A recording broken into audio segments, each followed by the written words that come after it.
飛んだ後の話になります。古賀さんが、3つ挙げてくださいって言われた最後の1つになるんですけども、空中にいる時のその胸郭のしなやかさだったりとか、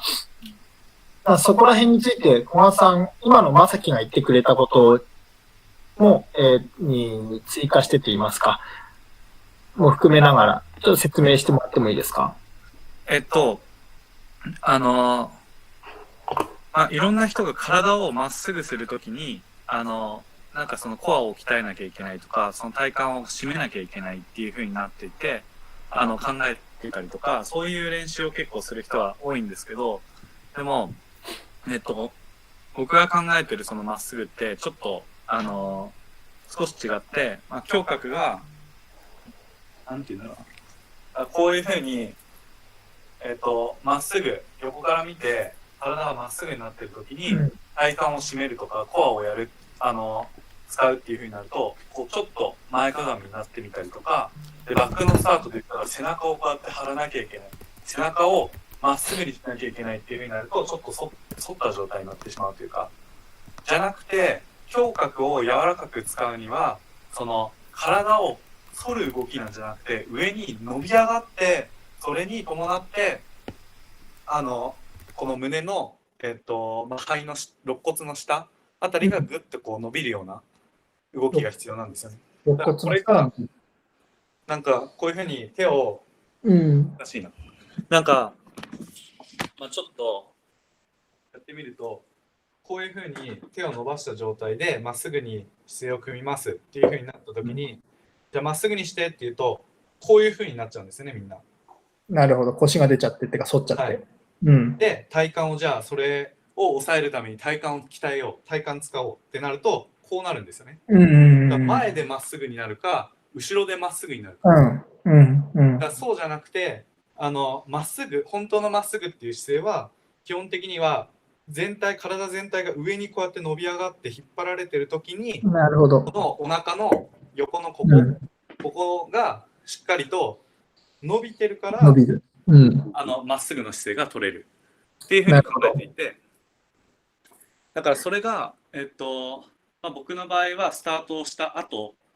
飛び出した後にまっすぐ伸びるぞっていうのは反って入っていくんじゃなくてまっすぐの姿勢を作るだけなんですよ。っていうことは上に伸びるだけなんですよね。まっすぐっていうのが、僕らが思っているような背中とか横から見た時のまっすぐっていうよりも意識としては上に伸び上がるようなまっすぐっていうものを意識する。そう進行方向自分が進みたい飛び出したい方向に対して体をまっすぐに伸び上がるっていうだけなんですよね。できるだけ遠くに飛ぶみたいなそんなイメージになるんですかね、飛んでる時っていうのは。そうですね、長く体を長くっていうイメージです。なるほど。その時のなんか宮尾さん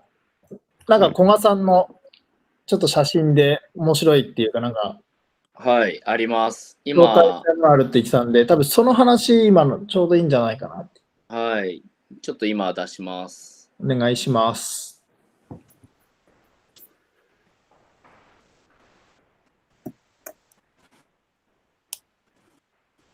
この2つの画像なんですけども、はい、僕は見えてます。ちょうど今話してたのと同じようなフライト時の写真かなと思うんですけども、左側が2017年、で右側が2018年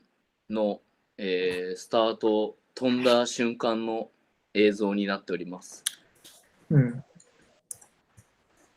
これ画像を見てもらったら分かるんですけど反ってないっていうその伸び上がるっていうだけの意識でもこれだけ体が反るんですよね。スタートの飛び上がった時に。ってことはこれでもっと体を反った状態で入水しようっていう風になるともっとこうしなった状態体がこうしなった状態で、入水をしようする形になるんですね。でそうするともっとこういう風にしなった状態になると本来だったら、これ僕の場合は足がもう完全に宙に浮いてるんですけど、ここで足が引っかかるんですよ。反ろうとすると、体を。うんうんうんだからうん。上に飛ぶ、上に伸び上がるっていう意識が足りないと、足がその体についてこなくて引きずられるような感じ。だから体はこう伸び上がって、前側、お腹側は伸び上がってストレッチされてるように見えるけど、うん足うんは体について、体の進行方向についてこなくて、そのうん。ままずってこう引きずっちゃう。で、その後、こうやって弧を描いてるんで、こうやってだんだん入っていくときに、パッて足が跳ね上がっちゃう。だからこうん。れがなるべく細く長くとか、長く遠くにっていううん。風に意識を持つことで、その体が移動してる方向に、その方向に、足がついてきて、足も引きずらず、跳ね上がりもバッてこう、上に上がらず、そのまま伸びたままの状態、体が伸び続ける状態で、体がきれいに入水していくっていうようなイメージなんです。なるほど。今までのよく回でも出ましたけど、実際にやってることと意識していることって違うっていうのは、今までの、この回の前回までの、前回の角川さんが参加された時もそうですけど、やっぱりやってることと意識していることって違うんだなっていうのがあって、今の古賀さんの話ってまさに一つなのかなと思います。山崎コーチ、これ、今の話で何か補足お願いできます？はい。今の純也さんの切り取り写真だと、なんかこう背中が反ってて、胸を張ってるようにすごく見えると思うんですけど、おっしゃったように、純也さんおっしゃったように、やっぱりこう自分の体が全体像としてどういうイメージで動かしてるのかっていうのはすごい面白かったですね。多分普通の選手ってこう部分部分の切り取りで物事を考えて、おそらくその部分の意識をいっぱい増やそうっていう形が多いと思うんですけど、自分の体が、この間、ジュニアさんおっしゃいましたけど、筒状にチューブのようになってる話とかは、すごいこう現場的というか、選手がイメージしやすいなと思いながら、絶対背筋力の方が強いので、腹筋と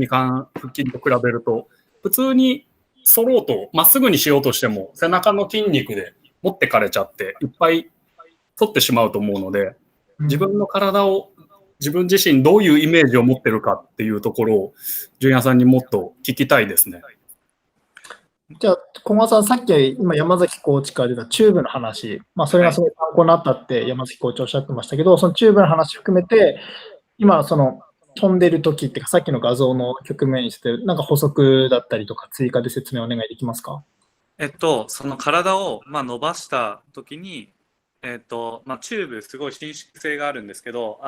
練習で使うゴムチューブ。でもあれって実はその中にこれ以上伸びませんよっていうストッパーみたいなのがついてるので、も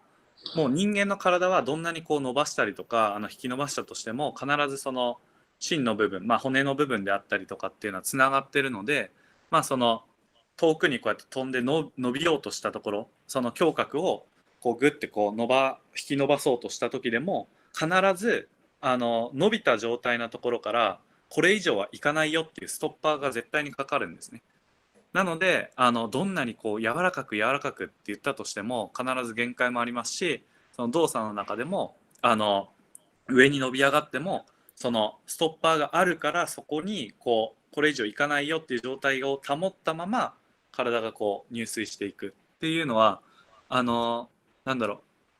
う、結構その、自分の中でその遊びというか、もう絶対にこの寸分の狂いもなく同じ動作をするっていうのももちろんほぼほぼ不可能なので、これぐらいの動作でこれぐらいになるだろうっていう大体のその遊びの部分、その余分っていう余白の部分っていうのを必ず自分で、スタートなり泳ぎの部分なりフォームを直す時とか入水の時にこれ入水してるって思っててもこのぐらいの誤差はあるっていう前提の上でその隙間をなるべく細くしていくとかっていうふうに考えながら動作を突き詰めていくと、もっともっとなんかこう精度が上がってくるというか、自分の体もこのぐらいの誤差はあるんだなっていう意識がもっと体に近づいていくようになると思います。なるほど。古賀さん、そこの能力高いですもんね。自分の思っていることと実際に起きている体の差っていうか、そこの意識といいますか、そこの能力すっごい高いなっていうのは前からお話ししてて思うことありますね。